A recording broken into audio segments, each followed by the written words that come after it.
Assalamualaikum warahmatullahi wabarakatuh. Halo teman-teman semua. Kami dari kelompok 1 kelas M002 Program Studi Pendidikan Matematika Universitas Jambi. Dalam kesempatan video kali ini, kami akan menjelaskan materi mata kuliah fisika dasar mengenai benda tegar. Yuk simak videonya. Saya Ingrid Dewi Anggreni S dengan NIM RSA 1C2155017 dari kelompok 1. Nah, di sini kita akan mempresentasikan tentang sebuah benda tegar. Benda tegar atau regret object merupakan benda yang memiliki bentuk yang tertentu atau definite dan tidak berubah, sehingga partikel-partikel yang membentuk benda tersebut selalu berada pada posisi yang tetap relatif satu sama lainnya. Nah, di benda-benda tegar tersebut terdapat besaran-besaran sudut.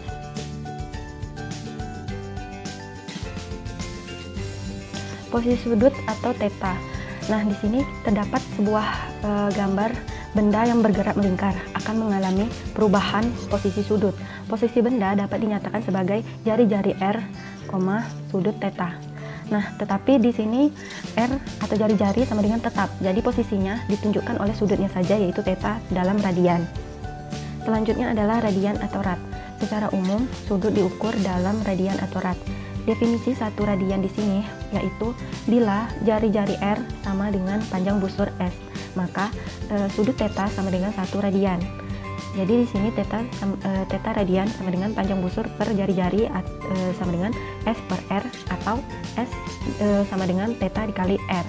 Nah, untuk satu putaran penuh berlaku theta sama dengan 2V R per R sama dengan 2V radian. Untuk radian dengan sudut derajat yaitu 1 radian sama dengan 360 derajat per 2V sama dengan 57,3 derajat. Untuk theta radian sama dengan V per 180 derajat theta derajat.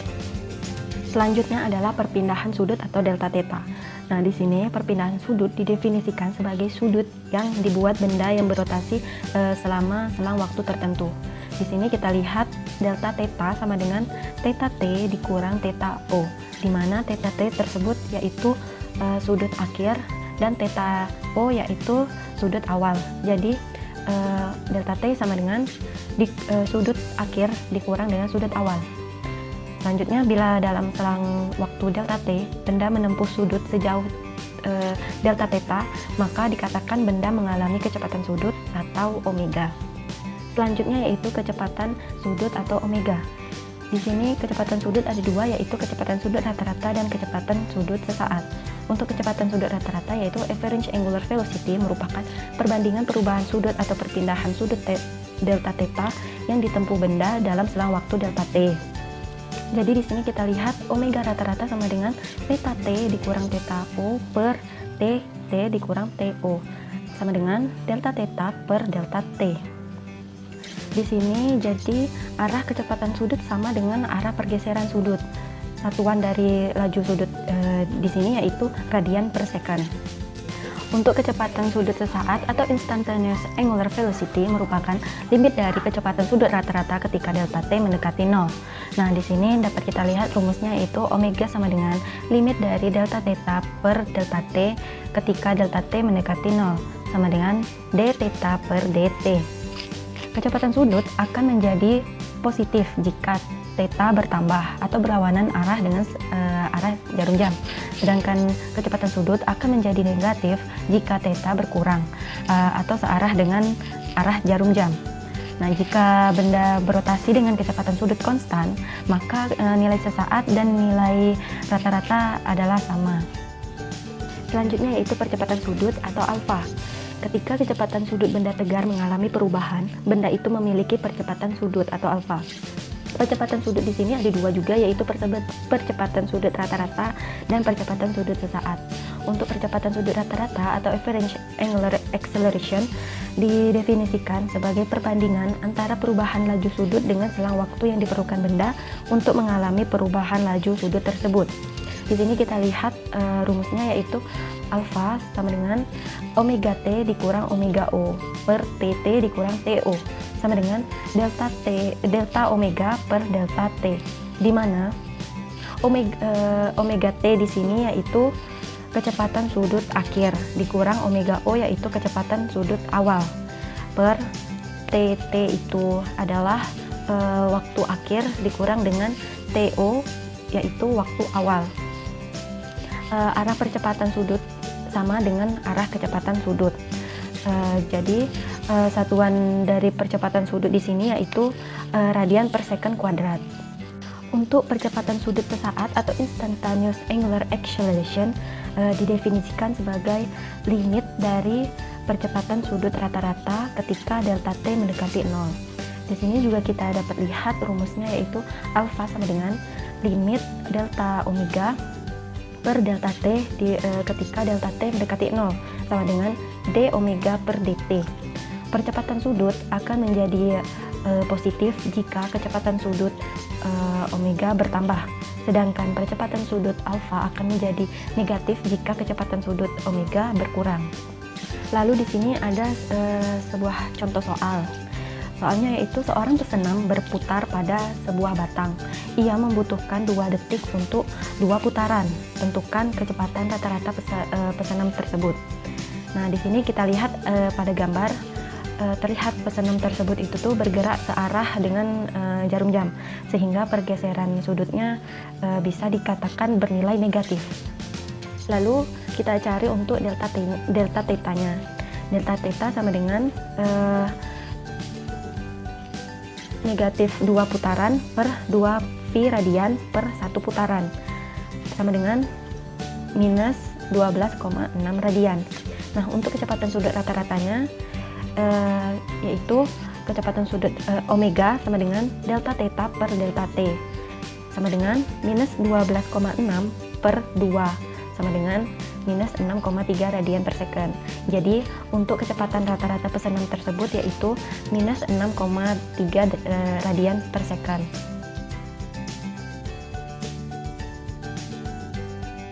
Selanjutnya yaitu percepatan sudut konstan. Nah, dalam pembahasan ini dibahas percepatan sudut yang konstan, sehingga nilai percepatan sudut rata-rata sama dengan nilai percepatan sudut sesaat. Bisa kita lambangkan dengan alfa rata-rata sama dengan alfa. Nah, di sini ada 2 tabel, ada gerak rotasi, besaran gerak linier, dan juga gerak rotasi alfa sama dengan konstan, gerak linier A sama dengan konstan. Nah, di sini theta yaitu perpindahan di gerak rotasi, perpindahan itu theta, di gerak linier perpindahan itu x. Di kecepatan awal gerak rotasi itu omega O, sedangkan di gerak linier VO. Untuk kecepatan akhirnya di gerak rotasi yaitu omega, sedangkan di gerak linier kecepatan akhir itu V. Untuk percepatan di gerak rotasi dilambangkan dengan alfa, sedangkan untuk di gerak linier percepatan dilambangkan dengan A. Untuk waktu, gerak rotasi dilambangkan dengan T, sedangkan di gerak linier waktu dilambangkan dengan T juga. Contoh soalnya yaitu mata pisau sebuah blender berputar dengan kecepatan sudut plus 375 radian per second ketika tombol ditekan. Kecepatan sudut maksimum tercapai ketika mata pisau mengalami pergeseran sudut sebesar plus 44 radian. Percepatan sudut konstan pada plus 1740 radian per second. Tentukanlah kecepatan sudut akhir dari mata pisau tersebut. Dari soal tersebut dapat kita ketahui nilai theta sama dengan plus 44 radian. Untuk alfa sama dengan plus 1740 radian per second kuadrat, dan untuk omega O-nya sama dengan plus 375 radian per second kuadrat. Lalu di sini ditanya untuk omeganya berapa. Kita jawab yaitu omega kuadrat sama dengan omega O kuadrat ditambah 2 alfa kali theta. Nah, di sini kita masukkan saja nilai omega O tadi plus 375 radian per second kuadrat, nilai alfa tadi yaitu plus 1740 radian per second kuadrat, dan juga nilai theta-nya yang tadi yaitu plus 44 radian. Jadi 375 kuadrat ditambah 2 kali 1740 dikali 44. Nah, kita dapat lalu kita dapat 2,94 dikali 10 pangkat 5 radian kuadrat per second kuadrat. Nah, jadi kita dapat jawaban untuk kecepatan sudut akhir dari mata pisau tersebut yaitu plus 542 radian per second.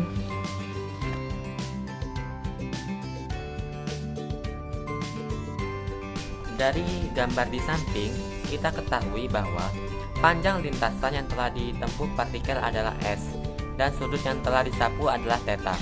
Jari-jari lintasan partikel adalah R yang berharga konstan. Jadi dirumuskan S sama dengan θ dikali R. Bila didefinisikan terhadap T diperoleh ds per dt sama dengan dθ per dt dikali R. Kecepatan linear partikel rumusnya V sama dengan omega dikali R. Bila didefinisikan sekali lagi terhadap T, maka rumusnya dv per dt sama dengan d omega per dt dikali R. Percepatan tangensial partikel rumusnya at sama dengan alpha dikali R. Pada saat tersebut partikel bergerak melingkar, maka partikel juga mendapat percepatan sentripetal atau radial.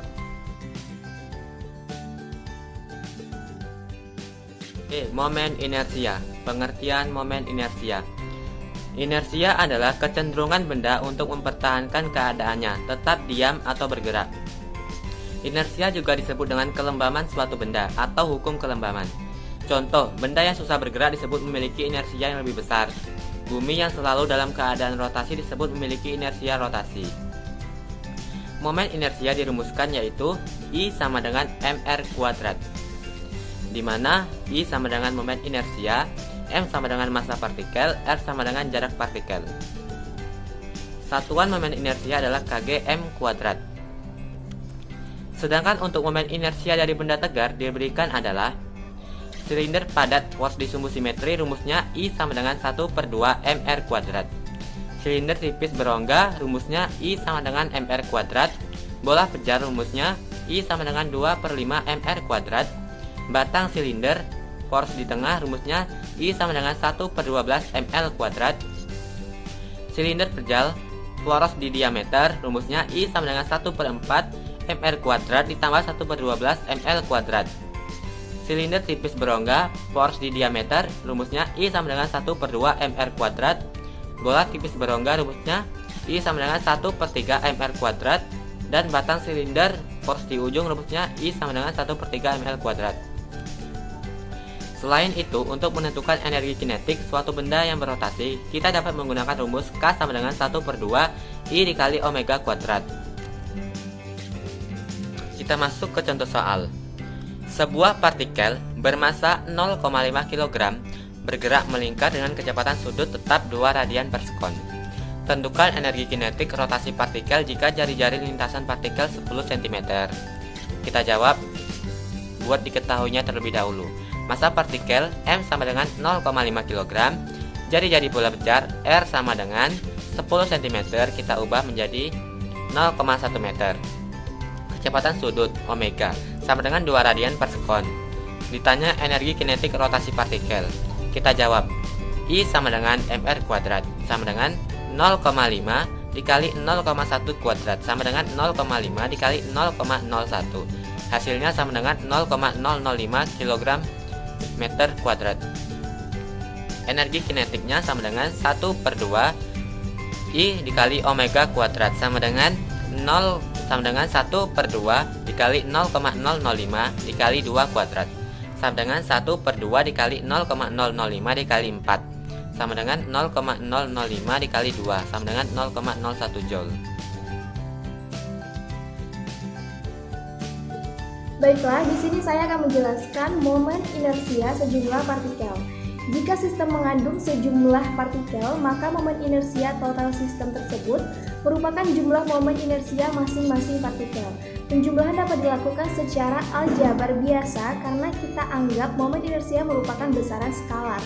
Pada pelajaran fisika lanjut, sebenarnya momen inersia merupakan bukan skalar melainkan tensor rang 2 atau matriks. Nah, bisa dilihat ini gambar sistem partikel yang terdiri dari jumlah partikel dengan massa berbeda-beda dan jarak yang berbeda-beda dari sumbu. Bisa dilihat gambar yang tertera. Nah, momen inersia total sistem partikel itu sama dengan sigma n I sama dengan 1. Momen inersia I sama dengan I1 tambah I2 tambah titik-titik tambah IN. Nah, jika sudut antara sumbu putar dengan vektor posisi benda adalah sudut P, maka maka jarak tegak lurus benda ke sumbu putar adalah X sama dengan RI sin sudut I sama dengan nilai mutlak perkalian dari K topi kali vektor RI. Nah, bisa dilihat lagi gambar yang tertera. Dengan demikian, momen inersia benda terhadap sumbu putar itu sama dengan momen inersia I sama dengan MI kali X kuadrat sama dengan MI nilai mutlak perkalian dari K topi kali vektor RI kuadrat. Nah, jika sumbu putar sejajar D per R dengan vektor sembarang, maka vektor satuan searah sumbu putar adalah R topi sama dengan vektor R per R. Nah, jarak benda ke sumbu putar itu rumusnya adalah X sama dengan nilai mutlak perkalian dari R topi kali vektor RI. Nah, maka momen inersia benda terhadap sumbu putar menjadi momen inersia I sama dengan MI kali X kuadrat sama dengan MI nilai mutlak perkalian dari R topi kali vektor RI kuadrat sama dengan MI nilai mutlak perkalian dari R topi kali vektor RI per R kuadrat.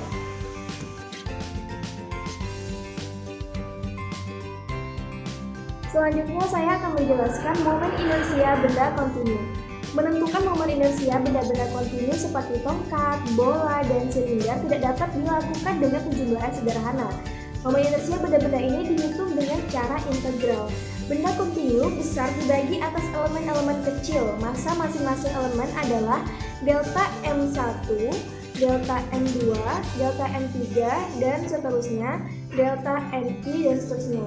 Jarak tegak lurus elemen massa ke sumbu putar adalah RI, R1, R2, R3, seterusnya, dan RI, seterusnya. Nah, momen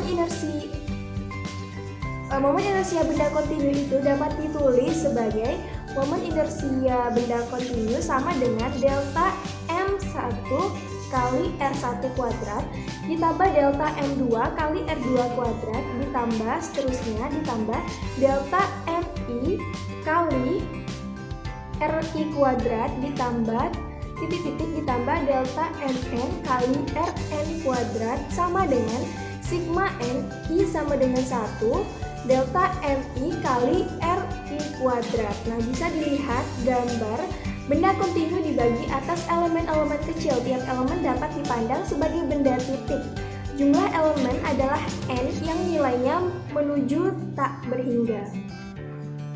Nah, seperti yang umum dilakukan, jika kita mengambil delta MI mendekati 0, maka penjumlahan momen inersia benda kontinu berubah menjadi integral dengan terlebih dahulu melakukan transformasi berikut ini, yaitu delta MI mendekati DM, mendekati RI, mendekati R, menuju sigma N sama dengan tak hingga, I sama dengan 1, titik-titik, mendekati integral titik-titik.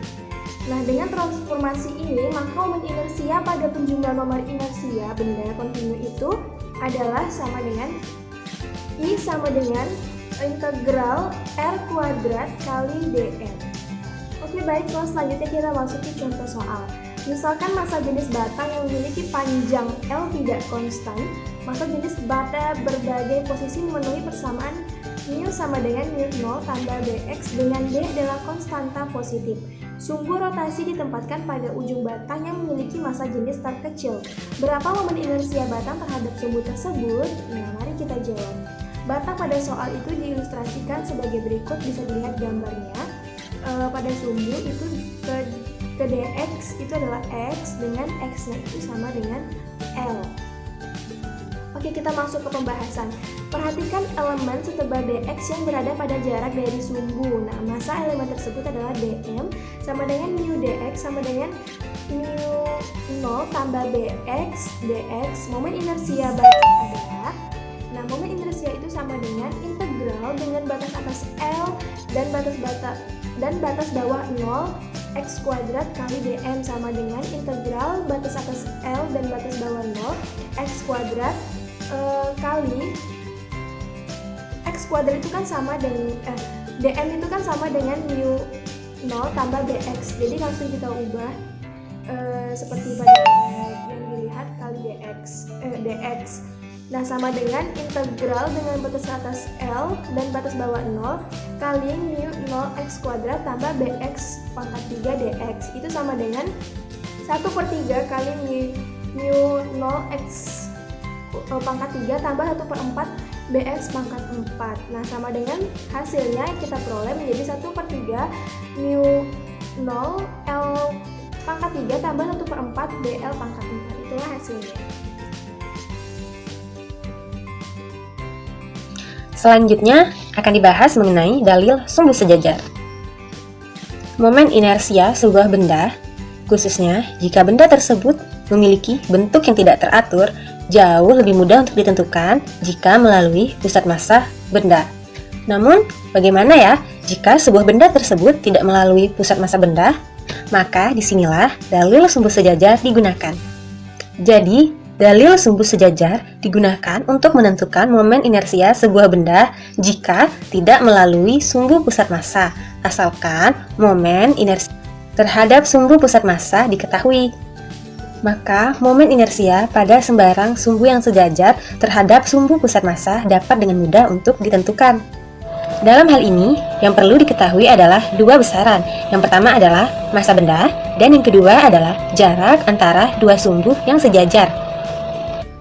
Jika diketahui momen inersia terhadap sumbu pusat massa benda adalah dilambangkan oleh IPM dan massa momen inersia benda dilambangkan oleh huruf M besar pada sembarang sumbu yang berjarak D besar dari pusat massa benda dan sejajar dengan sumbu pusat massa benda yang memenuhi persamaan I sama dengan IPM ditambah dengan M dikali D kuadrat. Maka momen inersia adalah momen inersia terhadap sumbu pusat massa ditambah dengan massa momen inersia suatu benda dikalikan dengan sembarang jarak dari sumbu pusat massa benda kuadrat. Dalil sumbu sejajar dapat dibuktikan secara integral, seperti yang ada pada layar. Momen inersia terhadap sumbu pusat massa memenuhi momen inersia terhadap sumbu pusat massa sama dengan integral dari X pangkat 2 dm. Lalu, momen inersia terhadap sumbu sejajar sumbu pusat massa dan berjarak D besar dari sumbu pusat massa adalah momen inersia sama dengan integral dari dalam kurung X ditambah D besar kuadrat dm. Setelah melalui operasi kuadrat, maka dihasilkan sama dengan integral dalam kurung X pangkat 2 ditambah 2 D besar X ditambah D besar kuadrat dm. Karena dalam integral tersebut semua operasinya berbentuk penjumlahan, jadi kita dapat mengintegralkannya secara satu persatu. Maka dihasilkan sama dengan integral dari X kuadrat dm ditambah dengan 2 D besar integral X dm ditambah D besar kuadrat integral dm. 2 D besar dan D besar kuadrat dapat dikeluarkan karena merupakan konstanta. Maka didapatkan momen inersia sumbu sejajar terhadap sumbu pusat massa menjadi sama dengan persamaan yang pertama kali disebutkan, yaitu momen inersia sama dengan momen inersia terhadap sumbu pusat ditambah dengan massa momen inersia suatu benda dikalikan dengan sembarang jarak terhadap sumbu pusat massa kuadrat. Untuk lebih memahami materi mengenai dalil sumbu sejajar ini, mari kita perhatikan contoh soal seperti di layar. Diketahui terdapat globe dengan jari-jari R dan bermassa M. Momen inersia terhadap sumbu pusat massa adalah 5/8 mr kuadrat. Tentukan momen inersia globe terhadap sumbu yang menyinggung permukaan globe. Maka penyelesaiannya adalah dapat kita ketahui dari soal bahwa D sama dengan R.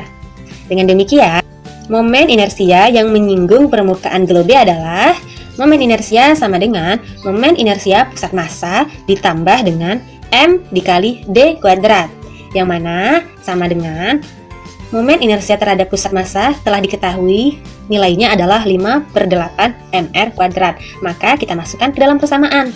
Setelah dimasukkan ke dalam persamaan, kita lihat lagi dengan penjumlahan selanjutnya, yakni md². Telah diketahui juga bahwasanya d sama dengan r. Jadi 5/8 mr² ditambah dengan mr². Maka menghasilkan 5/8 mr² ditambah dengan 1. 1 dapat kita ubah menjadi 8/8 mr². Setelah melalui proses penjumlahan pecahan, maka didapatkan hasilnya adalah 13/8 mr². Jika disederhanakan, maka menghasilkan 5/8 mr².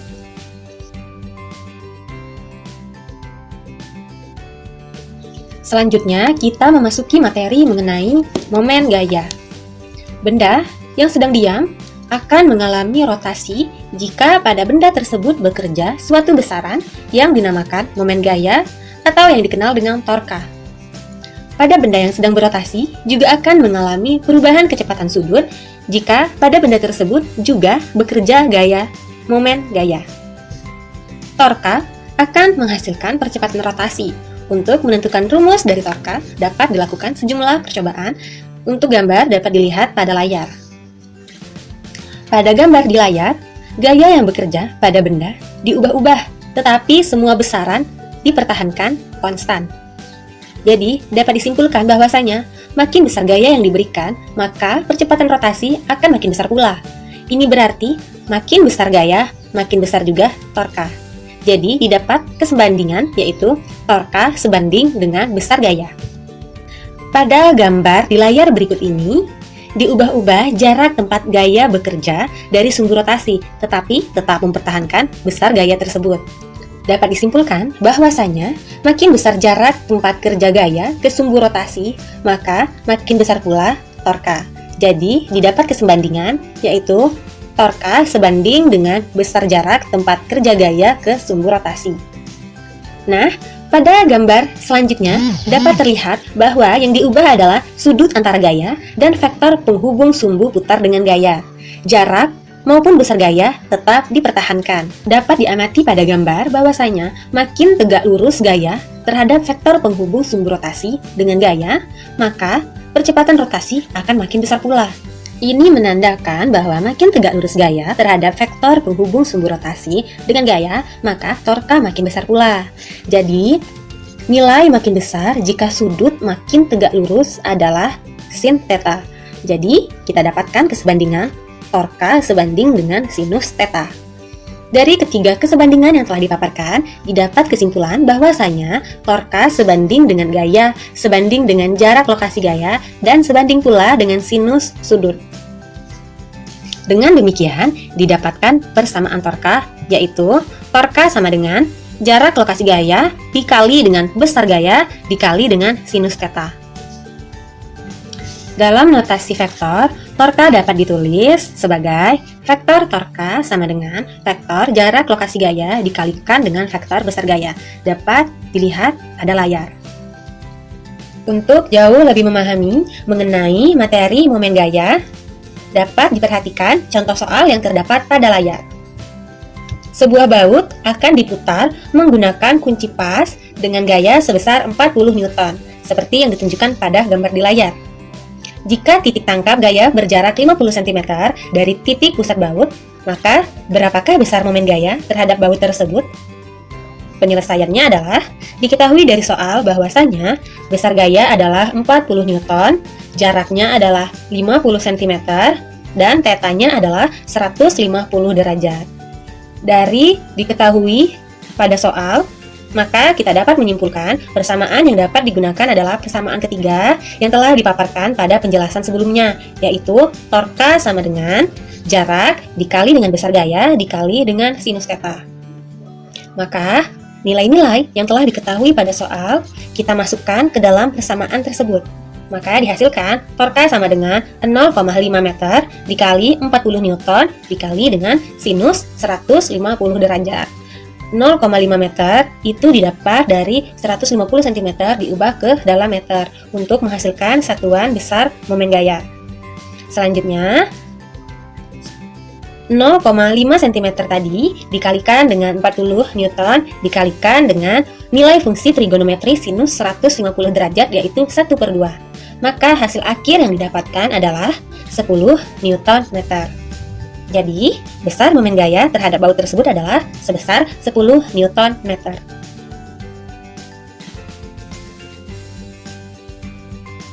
Terakhir, momen gaya total. Jika pada sebuah benda bekerja sejumlah gaya secara bersamaan, maka momen gaya total merupakan jumlah vektor dari momen gaya yang dihasilkan oleh masing-masing gaya. Untuk lebih jelasnya, perhatikan gambar berikut ini. Teman-teman dapat melihat gambar tersebut merupakan sebuah roda. Nah, di tengah-tengah itu merupakan poros rodanya, karena di sini kita sedang membicarakan torsi. R di sini adalah jari-jari rodanya atau bisa dikatakan dengan lengan gaya. F ini adalah gaya yang diberikan pada roda. Apabila roda diberikan gaya ke arah kanan, maka arah gaya akan searah dengan jarum jam, sehingga besar gayanya bernilai positif. Sedangkan apabila roda diberikan gaya ke arah kiri, maka arah gayanya akan berlawanan dengan arah jarum jam, sehingga besar gayanya bernilai negatif. Akan tetapi, roda tidak akan berputar jika gaya yang diberikan besarnya sama. Apabila terdapat banyak gaya di dalamnya, kita harus menghitung momen gaya totalnya dengan mengakumulasi momen gaya yang dihasilkan oleh masing-masing gaya, yaitu tau 1 sama dengan R1 dikali F1 sin theta, dan tau 2 sama dengan R2 dikali F2 sin theta, dan begitu juga seterusnya. Maka, dengan momen gaya yang dihasilkan oleh masing-masing gaya, didapatlah rumus momen gaya totalnya, yaitu sigma tau atau tau sama dengan tau 1 ditambah tau 2, dan seterusnya. Berikut adalah contoh soalnya, yaitu dua roda silinder dengan jari-jari R1 sama dengan 30 cm, dan roda 2 sama dengan 50 cm disatukan dengan sumbu yang melewati pusat keduanya, seperti pada gambar di samping. Hitunglah momen gaya total pada roda gabungan. Mari kita bahas bersama-sama. Perhatikan gambar rodanya. Diketahui jari-jari roda pertama atau R1 sebesar 30 cm atau sama dengan 0,3 meter, dan jari-jari roda kedua atau R2 sebesar 50 cm atau sama dengan 0,5 meter, dan diberikan gaya F1 sebesar 50 Newton yang ditarik berlawanan dengan arah jarum jam, sehingga besar gayanya bernilai negatif, dan diberikan gaya F2 sebesar 50 Newton yang ditarik searah dengan arah jarum jam, sehingga besar gayanya bernilai positif. Maka didapatlah rumus momen gaya total sigma tau sama dengan tau 2 dikurang tau 1. Pada gambar, komponen gaya F2 yang tegak lurus dengan R2 adalah F2 sin 60 derajat, sedangkan komponen gaya F1 sudah tegak lurus dengan R1, maka sin θ-nya bernilai 1. Sehingga dapat kita akumulasikan ke dalam rumusnya. Sigma tau sama dengan tau 2 dikurang tau 1 sama dengan R2 dikali F2 sin 60 derajat dikurang R1 dikali F1 sama dengan 0,5 dikali 50 setengah akar 3 dikurang 0,3 dikali 50. Maka hasilnya 6,65 Nm². Jadi, momen gaya total pada roda gabungan adalah 6,65 Nm². Itulah yang dapat kami sampaikan. Semoga bermanfaat dan dapat dipahami bersama. Kurang lebihnya mohon dimaafkan. Terima kasih atas perhatiannya. Kami akhiri dengan wabillahi taufiq wal hidayah. Wassalamualaikum warahmatullahi wabarakatuh. Sampai jumpa.